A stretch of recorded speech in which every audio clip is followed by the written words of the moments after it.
Bueno, seguimos. ¿Me escuchan? ¿Me escuchan? Sí, sí. Sí, sí, se escucha.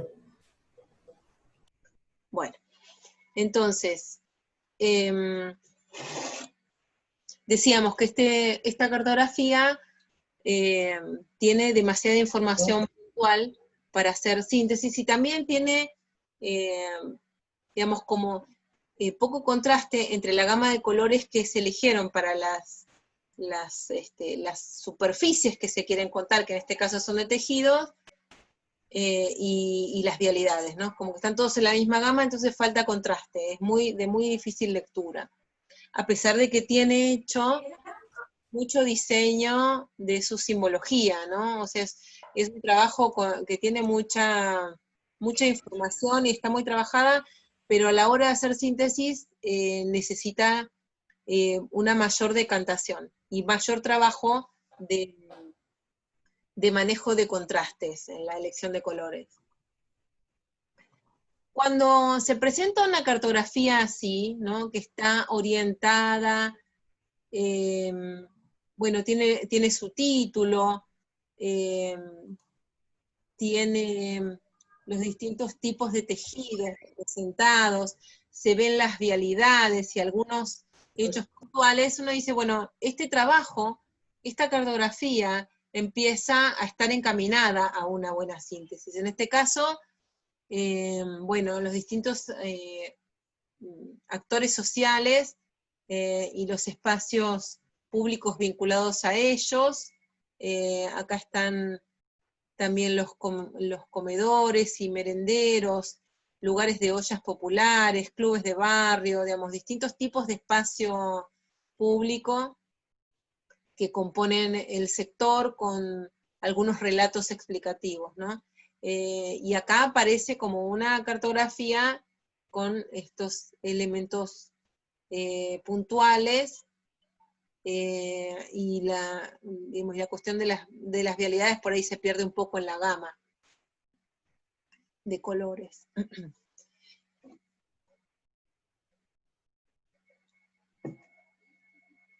Acá llama la atención un poco que usaron la base parcelaria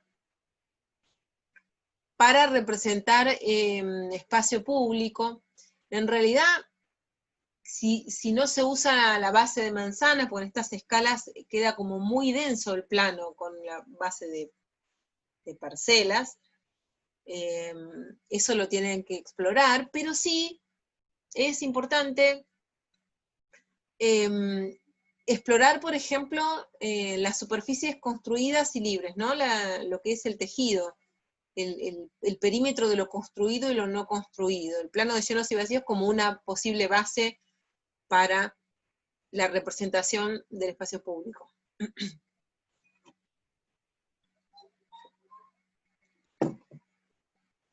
Y las categorías, hablamos de las categorías, ¿no? Acá hay unas categorías un poco raras. El verde es zonas públicas, espacio no construido y plazas. Es una categorización extraña, porque en realidad el espacio no construido es todo lo que no es construido, ¿no? Entonces es una categoría como insuficiente, como no del todo coherente, como hablábamos al principio de los ruidos de las cartografías, ¿no? Síntesis. Las plazas son plazas. El Parque Saavedra no es una plaza, es un parque. Entonces por ahí el nombre de esa categoría no debiera ser plazas, quizá puede ser plazas y parques, o espacios verdes públicos, como una categoría que los contiene, ¿no? Entonces la cuestión de las categorizaciones del tejido o del espacio público, o de los atractores o de las centralidades, es una cuestión relevante, que tiene que estar como bien masticada al interior del grupo, para que después se pueda representar, digamos, no de manera improvisada al momento de tener que hacer la cartografía.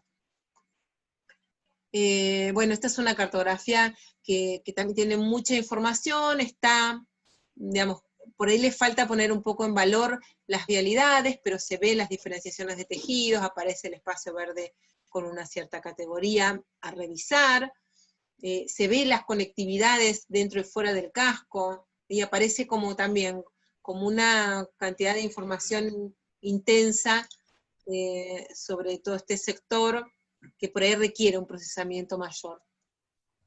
Laura, ¿Sí? discúlpame, mira, están teniendo problemas varios alumnos para ingresar. ¿Mm? Karina creo que también, o sea, no están pudiendo ingresar. No sé qué pasa con el link. No, yo Fíjate me que he hay quedado pocos. como en una sala de espera, tuve que salir y volver a entrar. ¿Por ahí tenés gente en sala de espera? ¿Se habrá quedado? Que me están avisando Ah, por el. mira. Sí.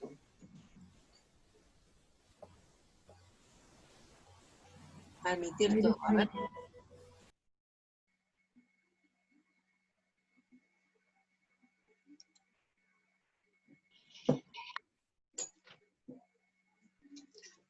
Ahí está.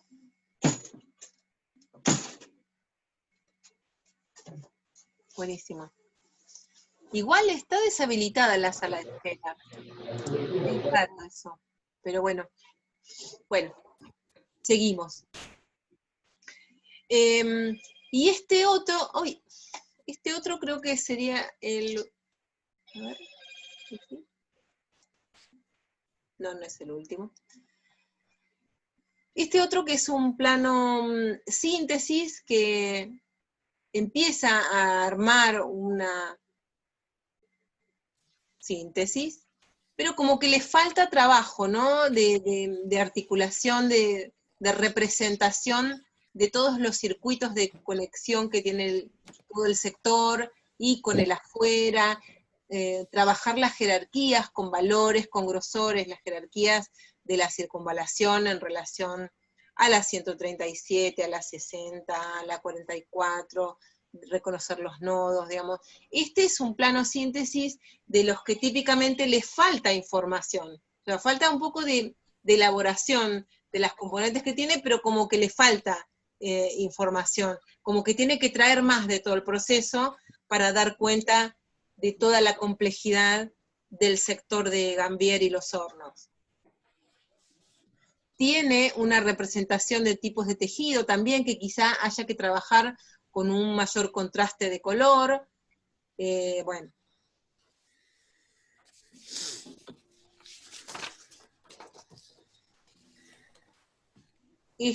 Bueno, es otra cartografía que muestra, que lo traigo porque, digamos, logra, ¿no? Como un contraste entre las vialidades, por ahí está muy encima. 6, 7, 8, 9, 10. Apaguen el micrófono, chicos, no sé quién está con el micrófono abierto,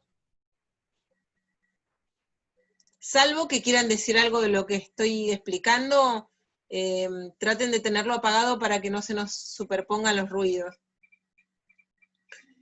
Esta cartografía está como en una misma gama de colores, el espacio verde, las vialidades, un poco de contraste hay con los tejidos, se ve claramente la situación, digamos, de todo el arroyo. Se logró una mejor síntesis en relación a otros casos con toda la complejidad que tiene todo este sector de Altos de San Lorenzo.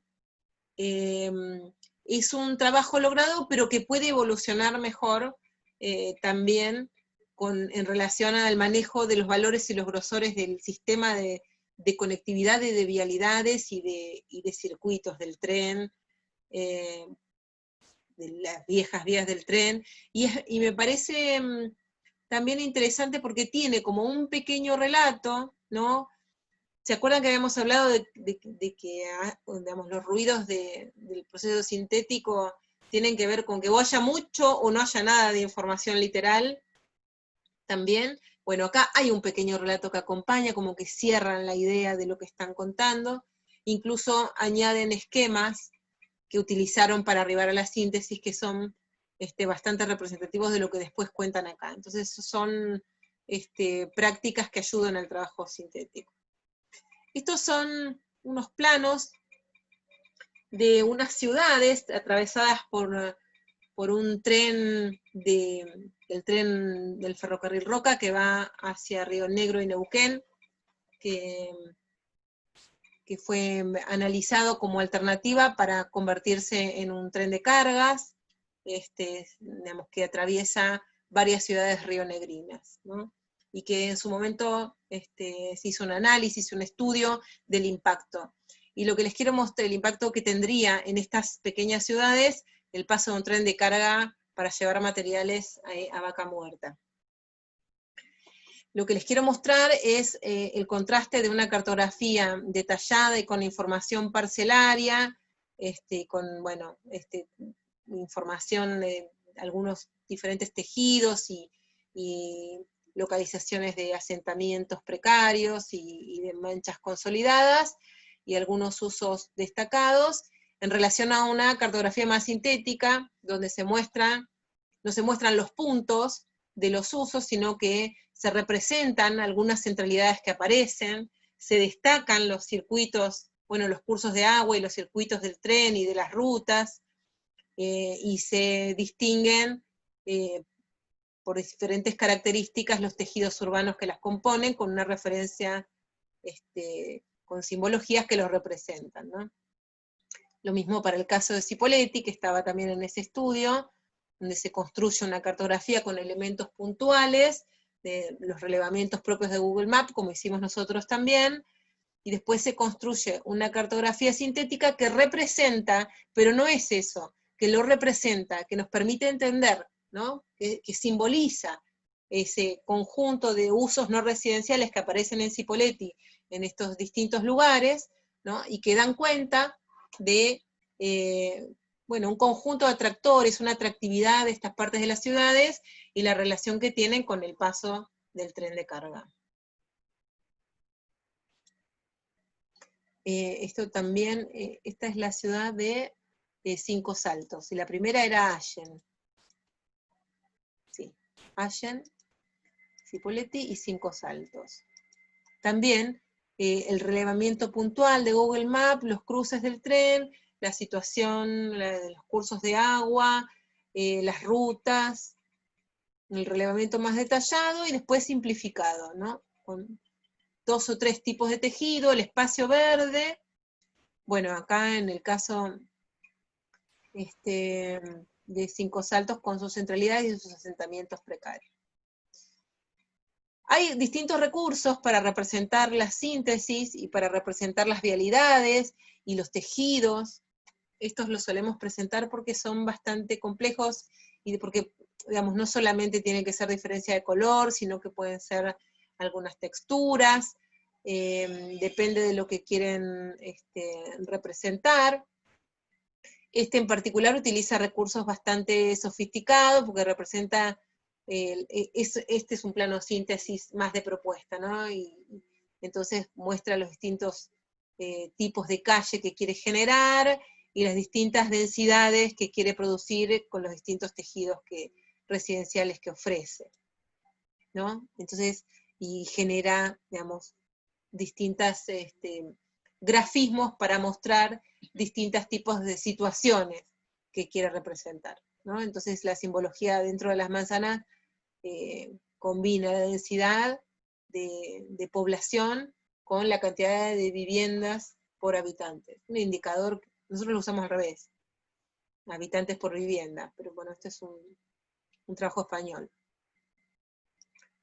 Esta es una cartografía síntesis, súper síntesis, de Bahía Blanca, digamos, un trabajo que, si mal no recuerdo, participó Eduardo Rece, con un borde circunvalar, unos distintos tipos de tejido, lo más residencial, más mixto, algunos espacios verdes, la zona industrial.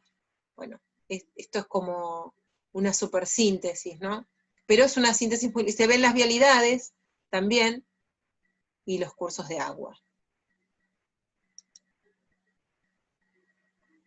Bueno, y acá, perdón.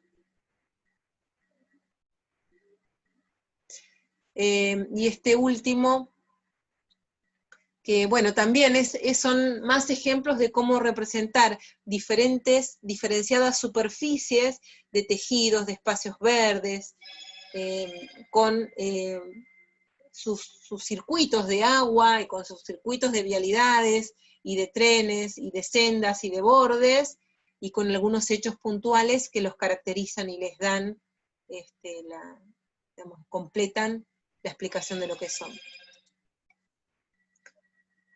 Bueno, entonces hasta acá podemos hablar mucho tiempo más de las cartografías que hicieron y de otros ejemplos, pero creo que con estas ideas de que ustedes tienen que arribar a superar en los planos síntesis la información puntual, parcelaria o de un uso, hay que superarla, hay que agregarla, que tienen que poder discernir superficies de tejidos, residenciales, mixtos, o más consolidados, menos consolidados, o sea, el desafío de construir áreas homogéneas de tejido está presente en la elaboración del plano síntesis. Tienen que poder jerarquizar y representar todos los circuitos de comunicación vial, ferroviaria, peatonal, junto con los bordes y los cursos de agua, tiene que estar eso presente. Y los puntos, los hechos puntuales, las centralidades, los atractores de viaje, los puntos destacados, los nodos críticos, dependiendo de si es un plano síntesis de problemas, o es un plano síntesis de estructura, o es un plano síntesis de movilidad, ¿no? O de lo que sea. O sea, definiendo siempre bien hacia dónde voy, qué es lo que estoy contando.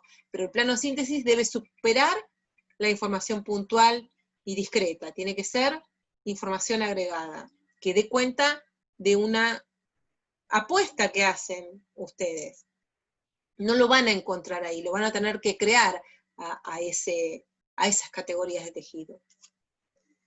No hay una que está bien y una que está mal. Tiene que tener los mismos criterios para mirar todo el territorio y decir, bueno, estas se adaptan mucho, estas más o menos y estas nada. Bueno, tengo 3 categorías distintas de tejido, de acuerdo a mis criterios de altura y antigüedad, o de consolidación o de uso solo residencial. Bueno, tomo un poco de agua y pasamos a árboles. La idea es que ustedes puedan trabajar con árboles de problemas y les hagan llegar a los docentes los árboles de problemas. Tenemos que identificar problemáticas. Identificamos problemáticas durante casi todo el transcurso del trabajo 1. Nos pasamos todo el semestre identificando problemáticas por eje y después procuramos integrarlas. Ahí, donde tratamos de integrarlas, necesitamos relacionarlas y jerarquizarlas, porque hay problemáticas que son estructurales, y otras que son consecuencia de las estructurales, u otras que son causas de las estructurales. Entonces, esto de distinguir causas y efectos, ¿no?, de primer y segundo orden, digo, nosotros sabemos que el territorio es multidimensional y que los problemas son multicausales, pero tenemos que empezar a ordenar, algunas relaciones hay que establecer. Que haya multicausalidad no significa que no tengamos que empezar a relacionar los efectos y las causas de los problemas que vamos reconociendo. Necesitamos como requisitos contar con la información necesaria por dimensión territorial, por cada una de las que hicimos. Nos tenemos que basar en nuestra cartografía sintética, por eso es importante que la síntesis esté pensada, elaborada y lograda. La cartografía por eje, digamos, ¿no? Tenemos que tener completado el proceso de análisis por dimensión de análisis, haber reconocido problemáticas en cada dimensión, contar con una cartografía, pero además empezar a ver, y eso lo hacemos desde el día 0, desde que les explicamos el trabajo práctico, y ustedes en las comisiones también, que los problemas de movilidad tienen relación con los espacios públicos, y los espacios públicos tienen relación con el crecimiento. Entonces, esas interacciones nos van a permitir arribar a un diagnóstico integrado y no a un diagnóstico separado por dimensiones, porque eso no sería un diagnóstico. Nuestras condicionantes son la calidad de los datos, la racionalidad nuestra, ¿no?, de cómo definimos, cómo pensamos las jerarquías, cómo establecemos las causas y los efectos, Y el ordenamiento lógico de todas ese ordenamiento, esa racionalidad de poner a comparar los distintos problemas adentro de cada eje de análisis y entre ellos para ver cómo se relacionan, para proponer cómo se relacionan. Esto que tenemos acá no es un árbol de problemas. Esto que tenemos acá es un marco problemático. Un marco problemático desarrollado por ejes de análisis. Esto pertenece a hace un par de años, cuando trabajamos con estos 4 ejes de análisis: crecimiento, ambiente, acceso al suelo y a la vivienda, y movilidad.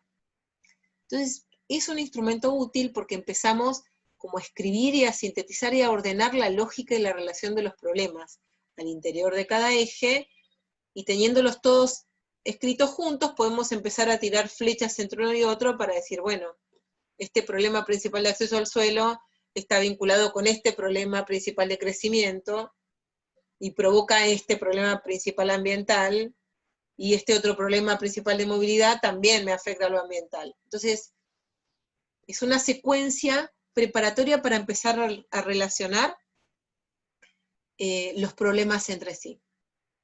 Es una secuencia, es una etapa previa al árbol de problemas, porque el árbol de problemas requiere que encontremos, que formulemos, que construyamos un único problema central que atraviese nuestras distintas ejes de análisis, ¿sí? Que no esté sesgado sobre uno.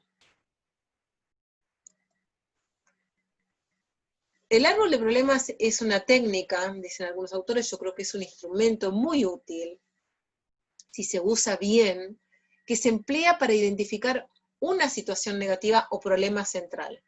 No para muchos, es para uno, el cual se intenta solucionar mediante una intervención de un plan, ¿no? El problema central que nosotros definamos, que no está ahí y nosotros lo encontramos, no andamos buscando un problema, sino que construimos ese problema, nosotros problematizamos con nuestra escala de valores, con el conocimiento que adquirimos, con el intercambio con nuestros compañeros y con los docentes en la comisión, nosotros construimos ese problema. Y no es trivial hacerlo. Tenemos que hacer la comparación de los distintos problemas de cada eje para poder definir ese problema central. Y la relación con la que se construye el árbol de problemas, como les dije, es una relación causa-efecto. Pareciera contradictoria a la idea de complejidad, pero en realidad nos ayuda a ordenar. Da lugar a la construcción de un árbol de objetivos, que es lo que ustedes van a tener que construir también. Entonces, hay un problema central. Nosotros tenemos que arribar a un problema central. No podemos hacer un árbol de problemas para cada eje, porque la ciudad es un sistema complejo, multidimensional. Y nosotros tenemos que poder problematizar un territorio con todos sus ejes, y no con los ejes por separado. Este, por ejemplo, es como un marco problemático también, ¿no? Tengo crecimiento, tengo movilidad, tengo accesibilidad, tengo la cuestión ambiental. Está dibujado como si fuese un árbol de problemas, porque tiene como en el centro algo destacado, tiene causas de estos, tiene como problemas de crecimiento, como expulsión urbana, fragmentación social, crecimiento no constante, como si fueran causas del mal crecimiento. Pero la palabra crecimiento no es una palabra problema ni problematizada. La palabra movilidad es un eje de análisis o un concepto, no es un problema en sí. Si la movilidad es deficiente o es, no sé, independiente del automóvil, o es, tiene alta congestión, o es crítica, o se muere mucha gente, yo puedo problematizar la movilidad, no poner la movilidad. Si yo escribo la palabra movilidad, no estoy planteándola como un problema. Y la característica de un árbol de problemas es que se compone de frases en clave de problemas. No hay ni una sola frase de un árbol de problemas, ni una sola idea u oración que no sea un problema. Entonces, acá tenemos, por ejemplo, valor del suelo. El valor del suelo no es un problema en sí, ¿no? La especulación inmobiliaria sí es un problema. ¿El suelo vacante es un problema? Bueno, depende, ¿no? Si fragmenta, pero si me genera oportunidades de crear espacio público, digamos, hay que poner las palabras en clave de problemas. Centralidades comerciales no sería un problema. Ausencia de centralidades comerciales o debilidad de centralidades comerciales puede ser un problema. Transporte privado no es un problema. Exceso de transporte privado es un problema. Déficit de transporte público está escrito como un problema porque dice déficit de transporte público. Vías jerarquizadas no es un problema, ¿no? Si hay problemas que tienen que ver con debilidades de las vialidades, eso sí es un problema. Incumplimiento de la normativa urbana es un problema. Entonces, esto está muy chiquitito y yo no lo veo, y ustedes tampoco. Pero me interesa mostrarlos porque acá de nuevo aparecen. También es un problema, Laura. Ese es su problema, No se ve sí. nada. No se ve nada. Pero bueno, no importa, porque ustedes después cuando lo tengan van a hacer zoom y van a poder ver.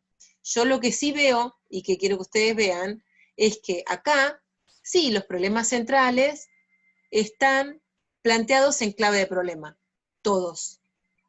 Pero esto tampoco es un árbol de problemas, porque yo tengo 4 problemas distintos para 4 ejes de análisis. O sea, me armé un problema para cada eje de análisis, y me olvidé de que la ciudad es un sistema complejo, y que el territorio que estoy estudiando es un único territorio, y que yo tengo que poder generar un único plan. No puedo generar 4 planes distintos. Acá, bien dicho, esto no es un árbol de problemas, es más bien un marco problemático, donde, bueno, además pusieron a la estructura urbana como si fuese un eje de análisis, cosa que no lo es, pero bueno, eso ya se los habrá dicho su docente.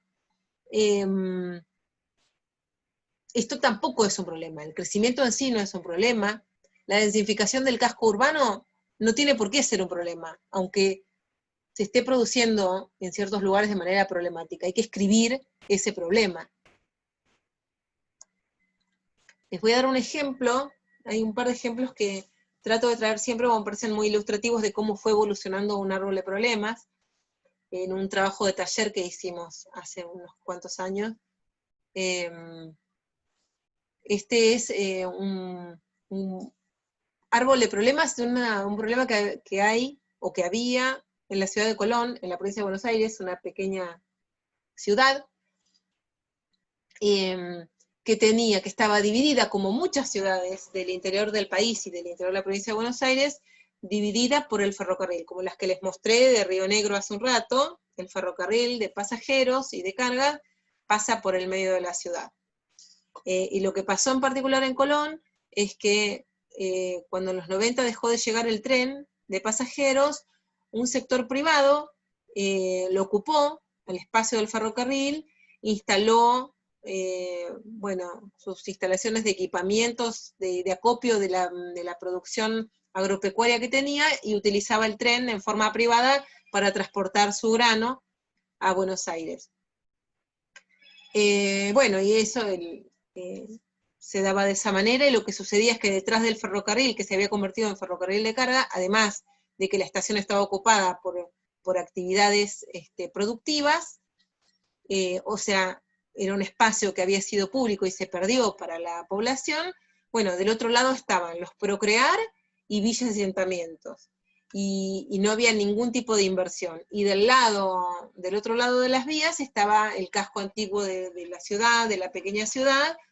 Había problemas de salud de la gente por el tipo de actividad que se producía en un lugar que había sido histórico, que era el lugar más denso y, digamos, el lugar de paseo de la gente de Colón, y que ahora tenía esa situación cada vez más alevosa de uso privado del ferrocarril. Bueno, esa era la situación de Colón. Entonces, el planteo original, el protoárbol de problemas, decía, bueno, el problema principal, la fragmentación de la ciudad en área de ferrocarril. Las causas, instalación de grandes equipamientos. La otra causa, la vía del ferrocarril, como que la existencia del ferrocarril sería, ¿no?, lo que quiso decir. La otra causa, la ubicación de planes de vivienda social en un mismo sector. O sea, del otro lado, donde no estaba la ciudad histórica, del otro lado de las vías, la parte deteriorada, la espalda productiva que había provocado ese ferrocarril atravesado y tomado, era un lugar de planes de viviendas sociales y de ocupación ilegal, ¿no? Y hablaba como efectos, bueno, un deterioro ambiental, como un efecto secundario la ocupación ilegal del lado de atrás, la segmentación social, porque dividía en dos el territorio, ¿no? Entonces, lo que hicimos fue una evolución de ese protoárbol de problemas, procurando evitar los sesgos, porque acuérdense que nosotros tenemos que integrar las dimensiones que estudiamos, pero además la ciudad tiene componentes económicas, políticas, espaciales, sociales. Entonces tenemos que garantizarnos de que una vez que formulamos el problema, exploremos las causas de distinta naturaleza, ¿no? Las económicas, las políticas, las urbanas, las sociales. No quiere decir que haya causas y efectos de todas las naturalezas, pero nosotros, para armar un buen árbol de problemas, tenemos que garantizarnos que no esté sesgado a un problema que a nosotros nos parece relevante. Entonces tenemos que hacer el esfuerzo de pensar causas. Por ejemplo, en este caso, se redefine el problema central, ¿no? ¿Se acuerdan que era fragmentación de la ciudad en área de ferrocarril? Ahora el problema es fragmentación de la ciudad por la utilización del espacio público de la estación y de las vías del ferrocarril para actividades industriales. O sea, se desarrolla, se complejiza, se completan las ideas de ese problema central, se define ese problema central y se busca, bueno, a ver, ¿cuáles son las causas? Hay una causa estrictamente económica que es la actividad cerealera, ¿no? Con demanda de grandes espacios para equipamientos.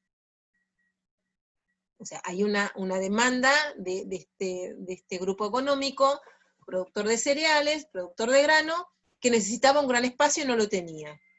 Hay demanda de transporte pesado, porque para toda esa producción de grano tiene que viajar, tiene que distribuirse.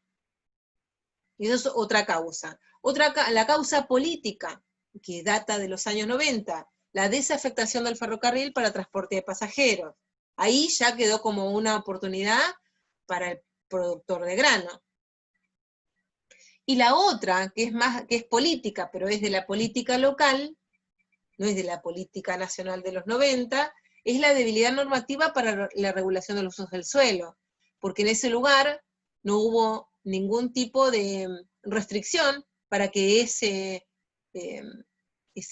espacio del ferrocarril desafectado se convierta en un área productiva privada, pero además tampoco había una zona, no sé si después de esto se hizo, pero hasta el momento de este estudio no había una zona para la actividad cerealera que esté cerca de las vías de ferrocarril. No existía, o sea que había muchas causas, ¿no?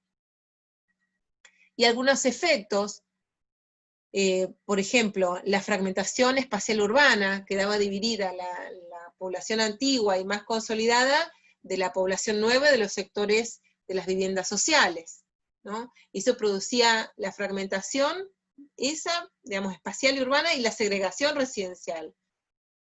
También el deterioro ambiental de las áreas residenciales por la actividad productiva muy, muy pegada a toda la zona residencial, producía ocupación ilegal porque no había, digamos, no había, por la debilidad normativa, tampoco hay, digamos, oportunidad de cómo generar acceso al suelo a los sectores de menores ingresos, que trabajan también en la producción, y se generaban estos espacios, esta espalda que generó toda esta ocupación privada del tren, que daba lugar a la ocupación ilegal, ¿no? Y bueno, otras naturalezas de causas, de efectos, el deterioro de la infraestructura propia del uso del tren por los modos productivos y de todo el equipamiento del viejo espacio público que era de la estación y era público y pasó a manos privadas y afea la ciudad y fragmenta y genera una barrera. También por el tipo de actividad productiva en una zona tan céntrica y tan densa para lo que es Colón, las afecciones respiratorias de los residentes como una cuestión social, la inseguridad, planteaban. Otro efecto económico es la pérdida del valor del suelo, del otro lado de las vías, por toda esa cosa de, ¿no?, el tren de carga, todos los residuos, el ruido y la contaminación que produce. Bueno. Voy a tomar agua. Se va a cortar. Pero ya estamos terminando. Así que si se corta, volvemos a entrar. Otro es el caso de Pilar, que es una ciudad que ha tenido en los últimos 20 años un enorme crecimiento de barrios cerrados, y gente de nivel de ingreso muy alto se fue a vivir allá, y lo que pasó es que sin políticas urbanas de calidad, se fue perdiendo interés en el casco antiguo. Y lo que tiene ese casco antiguo es una continuidad de espacio privado, y tiene una única placita pequeñita, y cuando festejan el aniversario de Pilar, el intendente alquila un predio privado en el centro de la ciudad, que está todo cercado, para reunir a los habitantes y a los vecinos del casco que quieran ir. O sea, no hay superficie de espacio público en el casco de Pilar. No hay ningún interés político en el casco, y es una zona muy deteriorada, ¿no? Como que se polarizó, mucha población se fue a vivir a los barrios cerrados, otra de afuera vino a vivir a esos barrios cerrados, y se fue perdiendo el cuidado, el interés, la pertenencia con el casco de Pilar. Y no es poca cosa que no tenga espacios públicos en Pilar. Entonces, esta persona planteó como que el problema central es la segregación barrial y la degradación, ¿no? Y hablaba de una normativa obsoleta, de la desregulación en el permiso de barrio cerrado, como fue una cosa así muy descontrolada, planteaba problemas como el alumbrado público insuficiente, la inseguridad ciudadana, veredas y calles descuidadas, limitada intervención del Estado, escasos espacios de ocio y esparcimiento, y como efectos, la creación de nuevas centralidades afuera, las calles inseguras, los distintos modos de ocupación del suelo, accesibilidad y vida exterior disminuida, ¿no? Decía ahí en el casco de Pilar, y la poca oferta de centros comerciales. Y este árbol evolucionó así, de esta forma, ¿no? Como que el problema era la degradación del casco histórico de Pilar, no solo la segregación barrial y la degradación, digamos, el problema principal hay que enunciarlo con todas sus componentes, es una oración con sujeto y predicado, es una idea compleja, ¿sí? No es un problema suelto. Ese problema complejo hay que construirlo, definirlo, analizarlo, escribirlo varias veces, hasta que quede un problema que represente lo que ustedes quieren decir. Entonces empezamos a ordenar esas causas que él había puesto, y esos efectos, tratando de evitar los sesgos y buscar todas las posibles causas. Este fue un caso difícil, porque hasta que nos dimos cuenta que el problema de la degradación del casco histórico era la falta de espacio público, bueno, tuvimos muchos planos que mirar, muchos artículos que leer, muchas normativas que analizar. Una de las causas